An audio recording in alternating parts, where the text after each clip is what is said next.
Os locutores são profissionais cuja voz não apenas transmite informações, mas também emociona, engaja e cria conexões. Eles estão em rádios, podcasts, comerciais, eventos e muito mais. O papel deles vai muito além de apenas ler um texto. O locutor tem o poder de influenciar a maneira como recebemos e interpretamos a mensagem, seja criando uma atmosfera envolvente, transmitindo credibilidade ou simplesmente capturando a nossa atenção. A atuação vocal é essencial. Por isso, hoje no Vozeando, iremos tratar desse assunto tão incrível que é a atuação fonoaudiológica com locutores. Olá, caros ouvintes. Eu me chamo Akira Lima e, juntamente com Caio Robson e Ana Fernandes, faço parte da monitoria de voz do Departamento de Fonoaudiologia da Universidade Federal do Rio Grande do Norte, UFRN. Este projeto super especial é orientado pela professora doutora Larissa Siqueira. E neste quarto episódio da nossa terceira temporada, estamos recebendo uma convidada muito importante para falarmos sobre a atuação do fonoaudiólogo com radialistas e locutores. Cristina Borrego é fonoaudióloga pela Universidade Federal de São Paulo, Unifesp, doutora e mestre na área de voz profissional pelo Programa de Pós-Graduação do Departamento de Fonoaudiologia da Universidade Federal de São Paulo, Unifesp, especialista em voz pelo Conselho Federal de Fonoaudiologia, coordenadora e professora do curso de Aprimoramento em Motricidade Orofacial e Voz da DERDIC PUC São Paulo. Ela foi docente do Senac São Paulo durante 16 anos, participando da formação profissional de jornalistas, locutores de rádio, apresentadores de TV, atores e dubladores. Então, já quero começar agradecendo a professora Cristina por a senhora ter aceitado o convite e estar aqui conosco. A gente está muito animado para esse papo que vai vir aí. Olá, Akira, Caio, Ana. Eu é que estou bastante contente por estar aqui com vocês. Muito obrigada pelo convite. É um prazer falar com vocês. Que ótimo. Então, já vamos começar, né? Então, a primeira pergunta que eu queria fazer é, é sobre a atuação do fonoaudiólogo falando dessa diversificação, né? Então, a gente sabe que o trabalho com os profissionais da voz é muito diversificado, né? A depender do que esse profissional exerce e trabalha. Então, cada profissional tem as suas especificidades e vão também além do profissional pessoal, né? Então, pensando nesses quesitos, para iniciar esse papo, eu queria saber como é a atuação do fonoaudiólogo, né? Com essa grande diversidade. Existe uma diferença muito grande entre radialistas e locutores? Como é que vai ser esse trabalho? Olha, o fonoaudiólogo tem que conhecer essas diferentes características de cada categoria profissional para justamente ajustar o seu trabalho e planejar o seu trabalho e as estratégias de acordo com a demanda de cada profissional e de cada categoria, né? Então acho que a gente pode falar que locutor é o termo mais geral, usado para quem está fazendo a locução, né? E daí pode ser no rádio, então é o locutor radialista, pode ser uma locução esportiva ou uma narração esportiva. Então, são termos que às vezes se misturam, né? Mas sempre que a gente usa o termo radialista, a gente está falando desse locutor que trabalha no rádio e que está fazendo a sua atividade vinculada ao rádio, né? E daí a gente tem diferentes gêneros, né? Pensando na atuação no rádio. Então tem um locutor de rádio AM, tem um locutor de rádio FM, tem o próprio locutor ou narrador esportivo, que pode estar tanto na AM como em FM, tem um locutor publicitário. Então, são características específicas, né? Quem está na locução de rádio AM é o locutor que conversa mais com o seu público, que tem uma liberdade grande de comentar, papear, falar de modo mais direto mesmo com o seu ouvinte, que geralmente é um ouvinte cativo e que o acompanha e considera aquele locutor como um companheiro mesmo ali no dia a dia, né? Já o locutor radialista que está numa rádio FM tem uma dinâmica que é um pouco diferente, né? Tem diferentes também estilos de FM, tem o estilo mais jornalístico, tem o pop, tem o sertanejo, enfim, tem a rádio rock, tem estilos muito diferentes, mas geralmente na FM a dinâmica é um pouco mais ágil, tem bastante música, mescla música e informação, então tem as suas características específicas. Né? Quando a gente fala de locução publicitária, a gente está falando de um universo completamente diferente. Né? Então, são os locutores que usam as suas vozes para interpretar ali textos em que eles vão vender determinados produtos. Né? Então, às vezes esse locutor publicitário não está no rádio, está no estúdio, que é na casa dele, porque agora o que a gente vê muito são os home studios, onde as pessoas têm também a possibilidade, a facilidade de gravar as peças publicitárias. Né? E daí a gente está falando do locutor que trabalha... Bom, daí também tem peças publicitárias diferentes, então tem comerciais clássicos de banco, de carro, assim como tem comerciais mais leves, de varejo, de ofertas, de lojas, enfim. Então, é super interessante a gente ver como dentro de cada categoria também tem os seus desdobramentos e as suas divisões, né? Por fim, o narrador esportivo, que também pode ter, né, uma demanda bem diferenciada de uso da voz, porque narrar futebol é uma coisa, narrar vôlei é outra, basquete é outra. A gente vai acompanhar já os Jogos Olímpicos que estão para começar, com, enfim, inúmeras categorias, e para cada categoria também, dependendo da dinâmica de cada esporte, também é uma dinâmica diferente de locução. Então, parece que o importante é que o fonoaudiólogo se aproprie minimamente dessas características de cada profissional, acompanhando, entendeu? Perguntando para ele como é que é, né? Assistindo, para entender que universo é esse, para mergulhar um pouco nesse universo. A gente não dá conta, o fonoaudiólogo não dá conta de conhecer e entender tudo também de cara, então a gente precisa que esse nosso próprio cliente ou paciente nos dê muita informação para direcionar mesmo o nosso olhar, e a partir daí a gente vai encontrando o modo de atuar dependendo das necessidades e da demanda de cada um deles. Incrível, professora. Eu já quero emendar aqui com uma perguntinha, falando sobre esse universo, né, que é muito vasto e que muitas vezes a gente não tem uma proximidade. Mas a senhora acha que, com o decorrer dos anos, né, a partir das evoluções tecnológicas que a gente tem e da mudança, muitas vezes, do público, né, houve muitas mudanças da performance vocal mesmo desses profissionais? Ou a senhora acha que a gente ainda está, pelo menos ali na rádio FM, AM, um pouco mais do mesmo? A gente sabe que no jornalismo a gente teve uma mudança bem grande, né? Então, pensando nesse quesito, eu queria que a senhora falasse um pouco. Olha, eu acho que essas mudanças vão impactar inevitavelmente na forma de comunicação de todos nós, tanto de quem está emitindo, de quem está mandando, né, a informação, como de quem está recebendo. Então, a gente sabe que a gente está recebendo muito, que a gente está buscando, né? A gente já tem uma dinâmica em que vou me colocar como ouvinte, né, ou telespectador, para depois falar do próprio locutor, né? A gente recebe muita informação por muitos canais diferentes ao mesmo tempo, inclusive, né? E enquanto a gente faz diferentes atividades. Então é tudo muito dinâmico, é cada vez mais dinâmico, na verdade, né? Então esse locutor, esse profissional da voz, também tem que ter esse dinamismo e essa flexibilidade nessas diferentes formas, esses diferentes meios de comunicação, né? Então, a flexibilidade vocal e a flexibilidade de comunicação, acho que é um recurso que sempre esteve presente na vida desses profissionais da voz, né?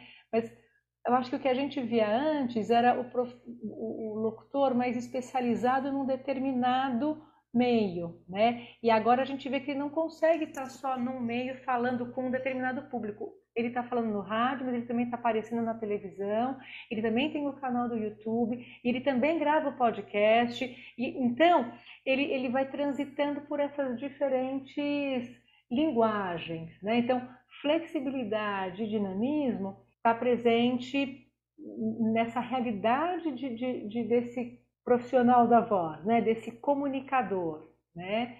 E o negócio é acompanhar, na verdade, essa evolução, essas mudanças e entender como vai interar e misturar mesmo tudo isso no seu modo de trabalho. Entendido. Muito, muito, muito obrigada. Vamos dar prosseguimento, então. Seguindo nessa linha de raciocínio, né, a gente sabe que o fonoaudiólogo ele desempenha um papel muito importante junto a estes profissionais, ajudando no aprimoramento da comunicação, tanto nas questões de ênfase, de pausas, bem como na qualidade da voz e na saúde vocal. Então, pensando nesses aspectos, como é que é feito, pensado o treinamento da expressividade com esses profissionais? Olha, Caio, a expressividade é a forma como a expressividade está relacionada à forma como as emoções, os sentimentos e as intenções são passados por meio da nossa comunicação, né? Então, trabalhar com a expressividade é trabalhar além dos exercícios e das orientações relacionadas à saúde vocal ou à manutenção de um equilíbrio, de uma estabilidade vocal, né?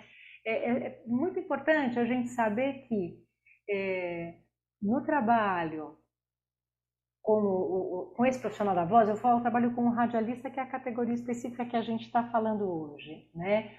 Não dá para separar trabalhar só saúde, trabalhar só com orientações, estratégias para saúde vocal, ou trabalhar só com a parte técnica, seja para exercícios de aquecimento, desaquecimento, preparação, condicionamento, resistência vocal, ou só com exercícios de expressividade, ou só com essa área da expressividade.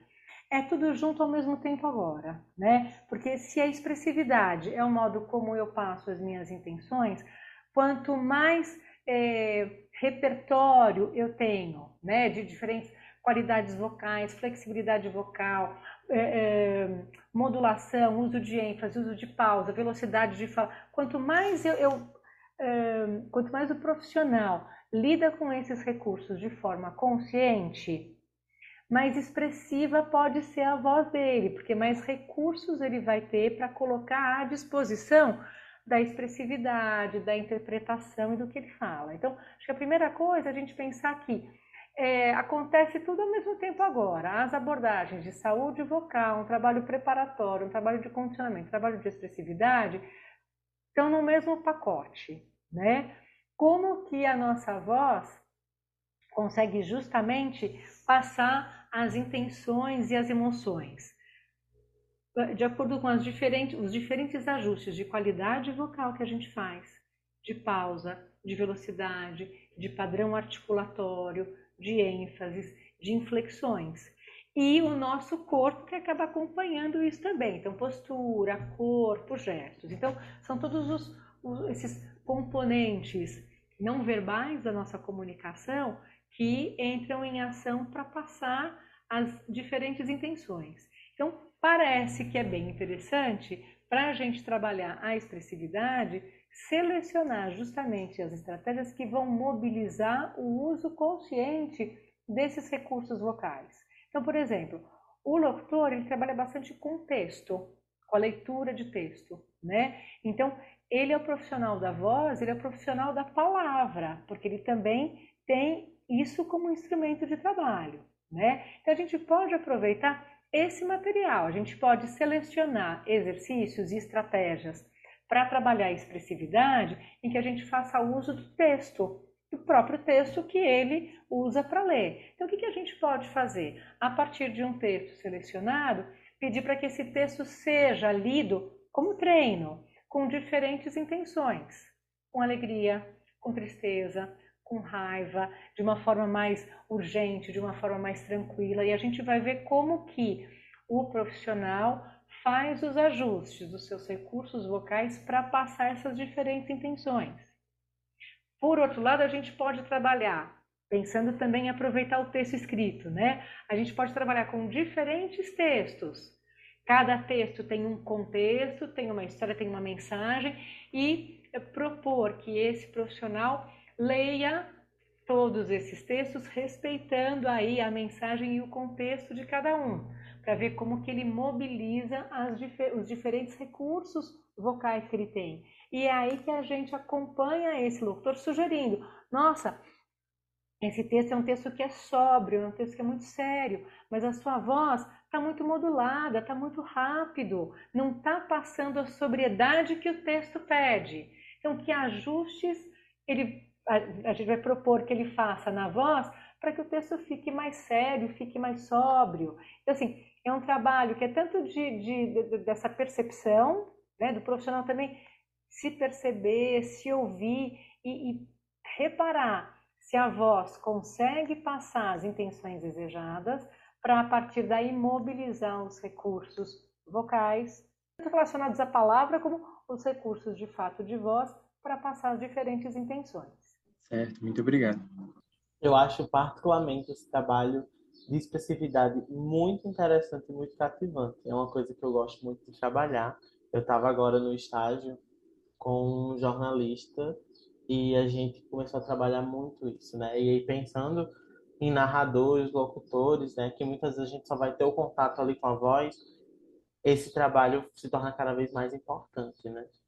E é o tipo de paciente ou de cliente que nos procura, muitas vezes não com uma queixa de uma alteração vocal, de algum problema de voz, de algum desvio, mas às vezes com uma queixa que está relacionada a isso. A minha voz não se encaixa muito ao que eu preciso falar. Eu tenho uma voz muito aguda e quando eu preciso passar notícias que são mais sérias, eu não consigo conquistar a seriedade específica com a minha voz. As pessoas acham que está sempre muito leve, que as pessoas não me levam a sério, né? Então, são esses aspectos que são mais voltados, de fato, à expressividade e não tanto a ajustes de uma adequação, né, da qualidade vocal. É um trabalho bem gostoso, é um trabalho que é bem interessante mesmo. Então, dando prosseguimento, agora vamos entrar um pouco no mundo dos esportes, né?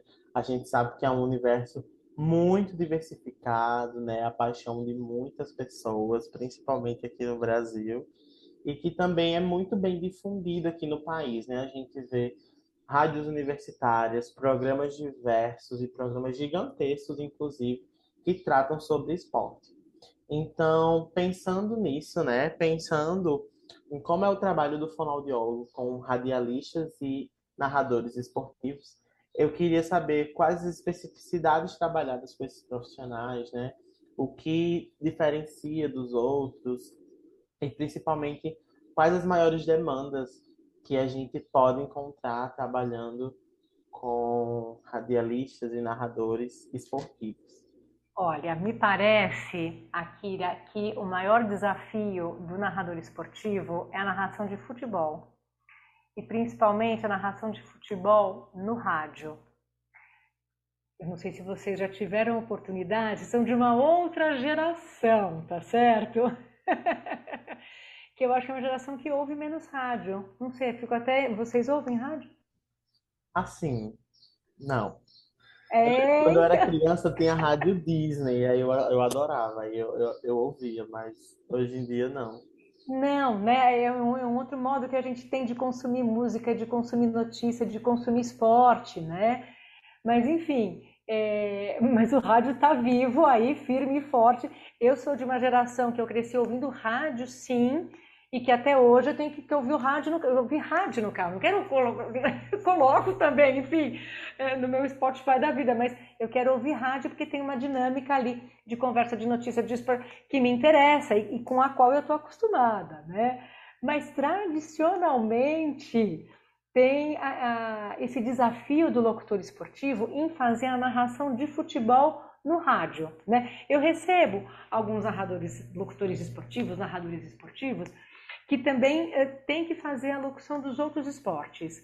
Mas, e cada esporte também tem a sua característica, né? Então, eu estava conversando na outra semana com narrador que falou assim, não, narrar tênis é a coisa mais fácil do mundo, a gente pouco fala, e ele narra tênis na televisão daí, né, não é exatamente no rádio, mas é a coisa mais tranquila, porque quem está assistindo tênis não quer ficar ouvindo um narrador, um locutor, exagerando, contando ponto, não tem o que contar, você só marca quando que é o ponto, você fala como é que está a contagem, e você pouco fala, né, então assim, isso é uma característica específica do tênis, por exemplo, em que tem uma demanda mesmo de uso de voz, de quantidade de voz, muito pequena e muito diferente do futebol, né? Então, o futebol é muito desafiador, e principalmente no rádio, porque tem um padrão de fala que é muito rápido, é bastante acelerado, porque a ideia é criar toda a imagem do jogo na cabeça daquele ouvinte que não está vendo pela televisão, que está só assistindo pelo rádio. Ou então, o que era muito comum, não sei como é agora, a pessoa assistia ao jogo, às vezes até no estádio, e tá com um radinho de pilha ali, ouvindo aquela narração do locutor, que traz uma super emoção para o jogo. Então, o locutor de futebol no rádio está criando todas essas imagens para o ouvinte que não está vendo, ou que não estava vendo, né, o jogo. E daí, por isso ele traz muita emoção na voz associada a essa velocidade rápida de fala, a variações importantes do tom de voz, né? Então, modulações super ricas e bastante exageradas. Ele tem que ter essa velocidade rápida de fala, mas com um padrão articulatório muito bem definido, ele tem que ter muita clareza articulatória, porque senão ele vai se atropelar de fato na sua velocidade rápida de fala, né? Isso vai impactar em quê? Na coordenação respiratória, porque daí ele está falando tão rápido para não deixar a emoção do lance, né, se perder. Então, a tendência às vezes é fazer poucas pausas respiratórias e até o final, e às vezes colocar um pouco de força, um pouco de tensão, justamente porque não teve essa folga para respiração. E o momento mais esperado do jogo de futebol, que é o grito do gol, né? Então, o grito do gol é o desafio desse locutor, que quer não só poder projetar a sua voz tranquilamente, mas sustentar esse gol por muito tempo, né? Então, é um padrão de locução que é muito diferente da nossa fala do dia a dia. Então, em outras modalidades, a narração de outras modalidades esportivas nem sempre se distancia tanto da nossa fala habitual, mas a narração esportiva tem um padrão que é completamente diferente da nossa fala habitual. Então, é um narrador que geralmente aprende por imitação, intuitivamente. O cara que quer ser narrador de futebol no rádio, ele desde pequenininho escuta os narradores de rádio e cresce assistindo aos jogos e narrando junto, imitando e brincando de fazer isso, né? Então, ele tem uma referência muito forte desse padrão que vem aí, que vai sendo passado mesmo de geração para geração, e ele vai tentando intuitivamente encaixar velocidade rápida de fala, coordenação respiratória, tempo de sustentação da emissão do gol, projeção de voz, e nem sempre esses ajustes acontecem de uma forma equilibrada. E é aí que muitas vezes vai para o consultório, né, ou vai procurar o fonoaudiólogo para tentar fazer tudo isso com muita emoção, com muita energia, vibração, força, mas sem sobrecarregar o seu aparelho fonador. Então eles têm um desafio. Eu acho que eles são uns malucos, assim, eu sou super fã deles, eles adoram eles vão atrás desse tipo de narração. Até hoje tem bastante narrador esportivo ainda no rádio, fazendo a locução de futebol, e eles são uns malucos porque eles querem manter esse padrão e fazer de uma forma que é única e que é completamente diferente do que a gente está acostumado. É bem interessante, é muito curioso, é bem gostoso trabalhar com esse profissional, porque é muito desafiador para a gente que também, para a gente fonoaudiólogo, que tem que entender e conhecer o que ele precisa para manter aquela articulação precisa naquela velocidade que é super acelerada. Enfim, então é um trabalho que é bastante interessante e é desafiador para a gente também. Eu, inclusive, a senhora falando e eu lembrando de um vizinho meu, que ele já é um senhor e até hoje, né, ele fica lá E não pode ter jogo aqui regional, né? O clássico que a gente chama, que ele tá com o radinho na esquina e junta todo mundo, os senhorzinhos do bairro, para poder ouvir junto. Bom, vamos dar continuidade, né, nas perguntas. E agora eu queria fazer uma pergunta com relação da questão da integração corpo e voz, né? A gente sabe que para que a gente possa ter um bom desempenho comunicativo, que a gente possa transmitir a mensagem de forma adequada e de forma eficiente, para que as pessoas entendam aquilo que a gente quer passar de uma forma adequada, a gente precisa que o nosso corpo e a nossa voz eles estejam em perfeito equilíbrio. Muitas das vezes com a questão do nervosismo, a questão de muitas das vezes não ter muita experiência ou estar pegando experiência ao longo do processo, às vezes torna a nossa comunicação um pouco ineficiente. Então, pensando na questão do trabalho da senhora com os radialistas, os locutores, que muitas vezes estão expostos a momentos de ansiedade, nervosismo, que muitas das vezes a voz fala uma coisa, mas o corpo fala outra coisa totalmente diferente.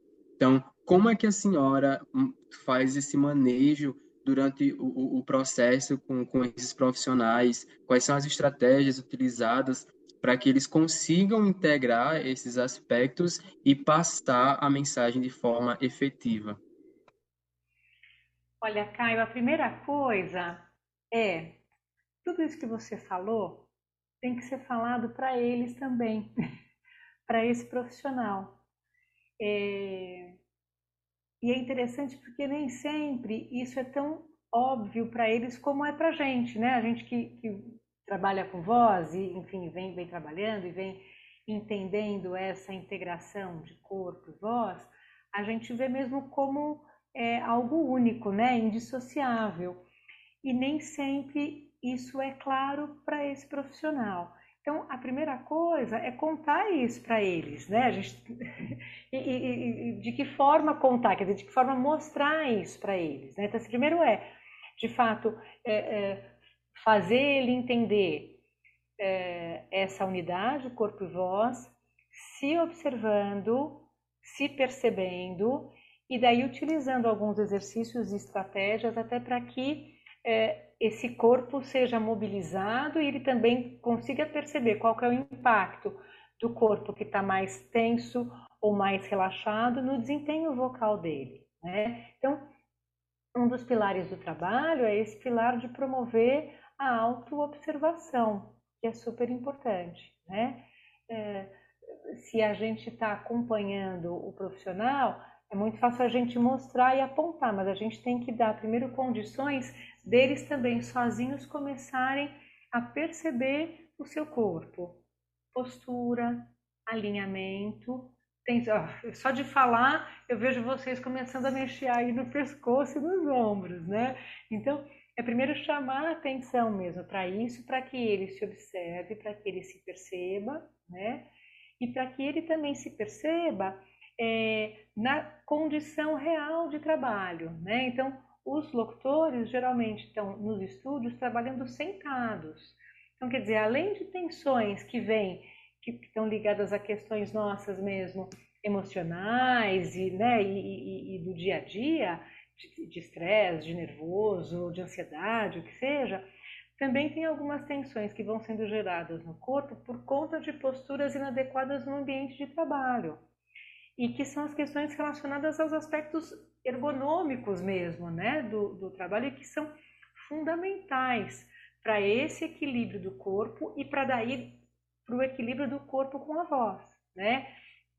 Então, uma coisa além de se observar, também orientar esse profissional a observar como é que está o mobiliário daquele estúdio, a altura do monitor, a distância do monitor. Eu atendia um locutor de rádio que trabalhava num estúdio que não era bem montado.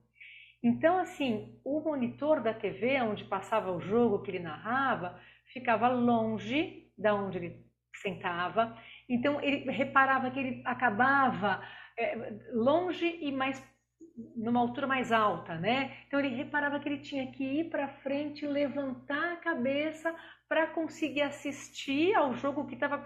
Porque o locutor ele tem que estar falando o nome de cada jogador de futebol, saber qualquer um, qualquer outro, enfim. Então era super difícil, era super tenso por uma condição causada por esse espaço e pelo mobiliário, por exemplo. Então ele só foi se dar conta disso porque eu pedi para que ele tinha as locuções gravadas em vídeo, muitas vezes.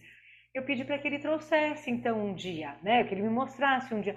Daí que ele também se deu conta de como estava a postura dele naquele ambiente, né? Então, como é importante a gente também pensar junto com esse nosso cliente, com esse nosso paciente, como é que está a disposição desse mobiliário, a altura da mesa, a altura da cadeira, encosto, quanto tempo fica sentado, se levanta um pouco para também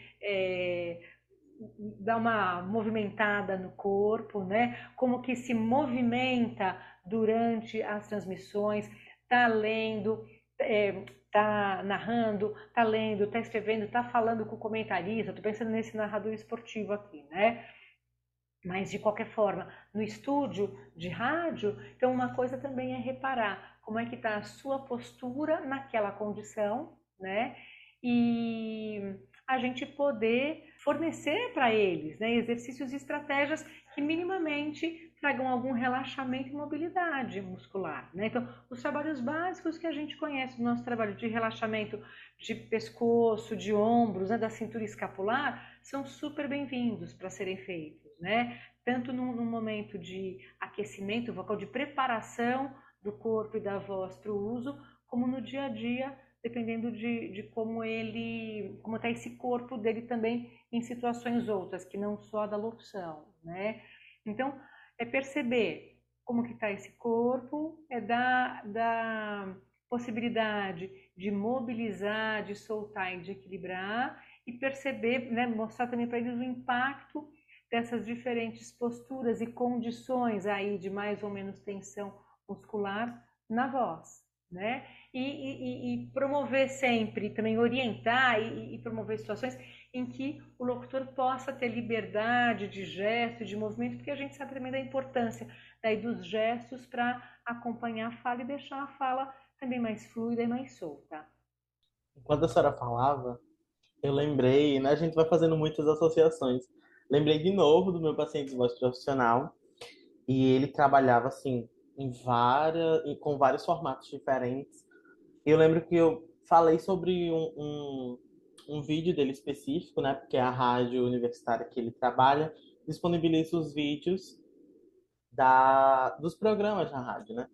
E eu falei, ai, sua postura aqui nesse programa, e ele era assim, comentando, né, sobre futebol e tudo mais, e ele tava jogado sobre a mesa, assim, então, tipo, uma postura totalmente inadequada, e falando, e aí, vendo atenção, e ele falou assim pra mim, ah, mas é porque aí e ninguém tá vendo, né, na rádio, eles só estão me ouvindo.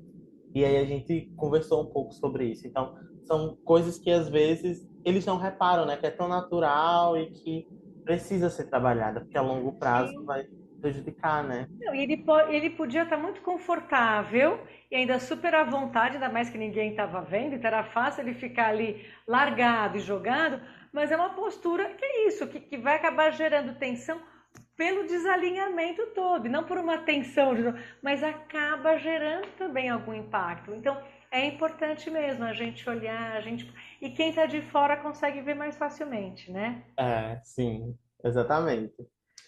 Mas enfim, prof, encaminhando aqui para nossa próxima pergunta, eu fiquei muito curiosa quando a senhora falou que trabalhava, né, com radialistas e locutores na questão da formação desses profissionais. Então, eu queria saber, a partir da sua experiência, né, quais são as principais contribuições que nós, enquanto fonoaudiólogos, podemos dar para a formação desses profissionais, né? A gente fala muito sobre clínica, como é que eles vão chegar para a gente, quais as demandas que a gente mais encontra, mas eu fiquei um pouco curiosa para saber como é esse trabalho. Olha, você sabe que na clínica, geralmente, ou ele vai chegar porque está com alguma queixa, algum problema, e daí vem buscar o tratamento, uma reabilitação fonoaudiológica, ou é porque está precisando fazer ajustes aí da expressividade para uma voz que não está, enfim, acontecendo do jeito desejado, né? A hora que a gente trabalha na formação, essa é a minha experiência, o início do meu trabalho com os locutores foi justamente em cursos de formação dos locutores, como eu comentei com vocês antes, né? Então, nossa, parece que é o melhor momento de receber esse profissional, porque ele está vindo sem vícios, ele está vindo ainda começando um processo de construção de um padrão de fala, um padrão de voz e um padrão de comunicação, né? Por outro lado, ele também chega sem qualquer informação de saúde vocal, de uso de voz, geralmente ele já experimentou fazer locução imitando outros locutores que ele conhece. Então, assim, tem um trabalho de ajudá-lo a conhecer qual é a sua voz única e singular, né? Ele não precisa imitar ninguém. A imitação serve no primeiro momento para ele entender qual que é o estilo, qual que é o modo de falar, mas o passo seguinte é ajudá-lo a encontrar a sua característica própria e a sua singularidade. E a partir daí, construir o seu jeito de falar que respeite as suas características. E, gente, se a gente pensar, esse é o melhor dos mundos, porque daí ele já vai fazer todo um trabalho de uma construção mais equilibrada e mais adequada. E a gente não tem que depois, né, lá na frente, recebê-lo para desconstruir alguns ajustes que estão inadequados para reconstruir outra coisa. Então, isso é super importante, né? O segundo ponto, acho que é o que está relacionado mesmo às orientações de saúde vocal e de cuidados com a voz, né? Então, também é o momento dele entender que esse cuidado é fundamental para esse uso equilibrado e para essa longevidade vocal. O cara que faz locução é apaixonado por isso, vai querer fazer locução a vida inteira, né? Então, assim, como garantir a saúde vocal por tanto tempo? Então, é o momento que a gente tem para também, nesse processo inicial da construção de uma comunicação profissional, ele já entender a importância da saúde vocal. E que não são só as orientações relacionadas aos hábitos, mas também as informações relacionadas à preparação, né? Do corpo, da voz, então a parte prática, né? De exercícios, de trabalho técnico e expressivo. Então, ele começar a se apropriar isso para ter autonomia para lidar com isso a vida inteira, né? E acho que a terceira coisa que é bastante interessante é ele saber que ele não é só o profissional da voz, que ele é o profissional da voz e da palavra. Ele também tem que cuidar do que ele fala, da escolha das palavras e de como ele fala. Porque ou ele lê os textos, ou ele está fazendo a sua elaboração oral aqui da fala, né? E a forma como ele vai enfatizar, destacar palavras, ideias, colocar isso tudo dentro de um discurso organizado, é fundamental para ele passar também a sua mensagem de forma clara, né? Então, isso para mim foi uma grande experiência, porque eu saí da faculdade sabendo trabalhar com voz.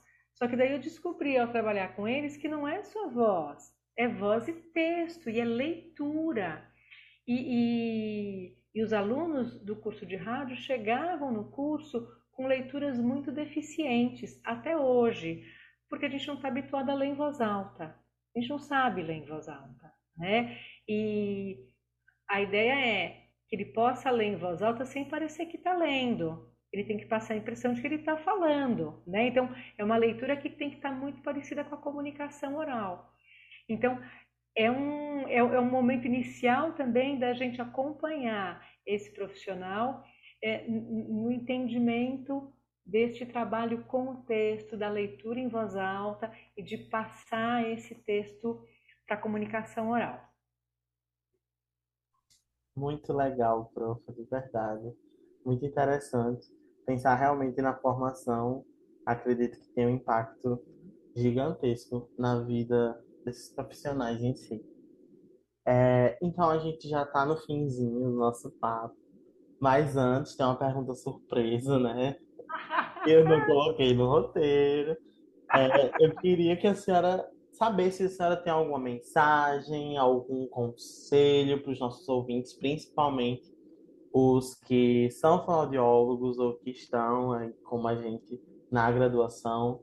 Então, algo que foi importante e que ainda é na sua carreira, que a senhora possa deixar para a gente.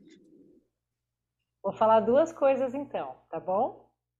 Aí eu só pegar assim de supetão, para mim não é fácil. Uma coisa, eu acho que além do que foi falado aqui, que é importante ressaltar, é a importância do trabalho multiprofissional. Então, eu saí da faculdade sabendo trabalhar com voz. Gente, isso há 30 anos. Esse ano eu estou completando 30 anos de formada. Então, eu saí sabendo trabalhar com voz na clínica. Voz profissional, a gente já falava de voz profissional, mas era a reabilitação do profissional da voz. Então, quando eu comecei o meu trabalho com os radialistas e mesmo com os atores, era quando a gente estava começando também a ter mais publicações e textos relacionados, por exemplo, ao trabalho de expressividade, porque é um trabalho que é diferente do trabalho de reabilitação, né? Então, claro, eu fui aprender muito com as minhas colegas fonoaudiólogas que também estavam já na área do trabalho com os profissionais da voz, mas eu fui aprender muito com os meus colegas professores do SENAC que davam aula comigo, o jornalista, o ator, o professor de corpo, o professor de canto. Então, profissionais além, inclusive, dos tradicionais com quem a gente trabalha, pensando, por exemplo, no otorrino, né? Então, no caso de um trabalho específico com esse profissional da voz, com o radialista, quem são os profissionais que estão em torno? São esses outros.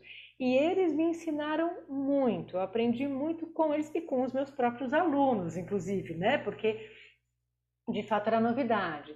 Então, assim, acho que uma mensagem importante é, se você percebe que você gosta dessa área, né? Quer dizer, é uma área nova para você, você tem que mergulhar nela, observar, conversar com as pessoas, perguntar e conversar para o seu próprio cliente, para o seu próprio paciente, para esmiuçar aí que demandas são essas e que necessidades são essas para que você possa entender para melhor ajudar e fazer sempre esse trabalho com os outros profissionais que estão envolvidos, porque a gente aprende demais, a gente contribui pra caramba também, eles aprendem bastante com a gente e a gente aprende demais com eles. Então, acho que isso foi uma coisa fundamental no início da minha carreira profissional, né? Eu tive a oportunidade de conviver com todos esses profissionais e até hoje isso reverbera no meu trabalho. Então, acho que isso é fundamental, né? Esse trabalho integrado é fundamental. E a outra coisa que eu vou falar para vocês que eu acho que é super importante, ouçam rádio se ficaram curiosos a partir da nossa conversa de hoje. Vejam o que vocês acham, o que vocês percebem do locutor esportivo, do locutor publicitário. Na TV a gente ouve comercial, e mesmo fora da TV, enfim, né? Do locutor publicitário, quais são as características de voz do cara que está narrando futebol, que está narrando vôlei, enfim. Ouçam, bota um reparo aí nas vozes desses profissionais e, inclusive, sejam curiosos para ouvir um pouquinho os radialistas, para ampliar também um pouco esse universo da percepção aí das referências das diferentes vozes e das diferentes demandas de comunicação.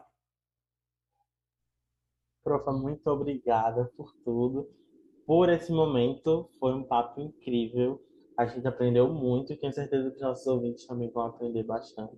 Então, eu quero agradecer por toda a sua contribuição e por sua disponibilidade de estar aqui com a gente.